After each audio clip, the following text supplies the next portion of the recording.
చిన్నలు మీరందరికీ కూడా నా హృదయపూర్వకమైన వందనాలు. మరి ముఖ్యంగా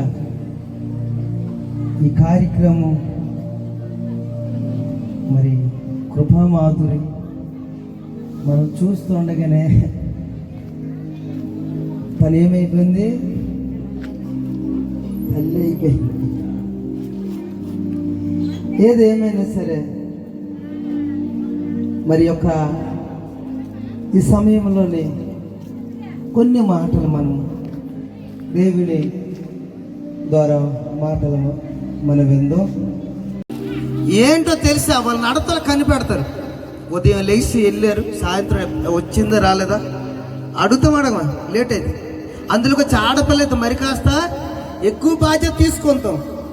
ఎందుకు ఈ మాటలు చెప్తున్నంటే, స్త్రీలైన మీరు, స్త్రీగా ఉన్న మన తల్లి కాకపోతున్న మన కృపామాధుర్య గురించి కొన్ని విషయాలు మనం ఈరోజు నేర్చుకోవాలని ఈ విషయం చెప్పేటప్పుడు దేవుడు అంటాడు, గర్భఫలము యెహోవా ఇచ్చే బహుమానం, దాన్ని కాపాడుకునే బాధ్యత స్త్రీలైన కుటుంబమైన మన మీద ఉంది. దేవుని వాక్యం సెలవిస్తుంది.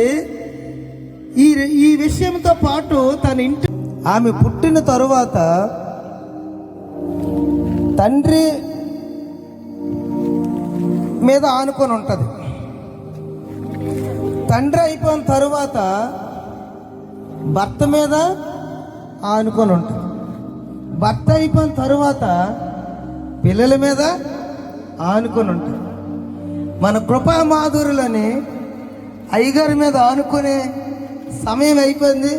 ఒక 20 సంవత్సరాల దాకా అయ్యగారు ఆ యాండవర్లో ఉండేది.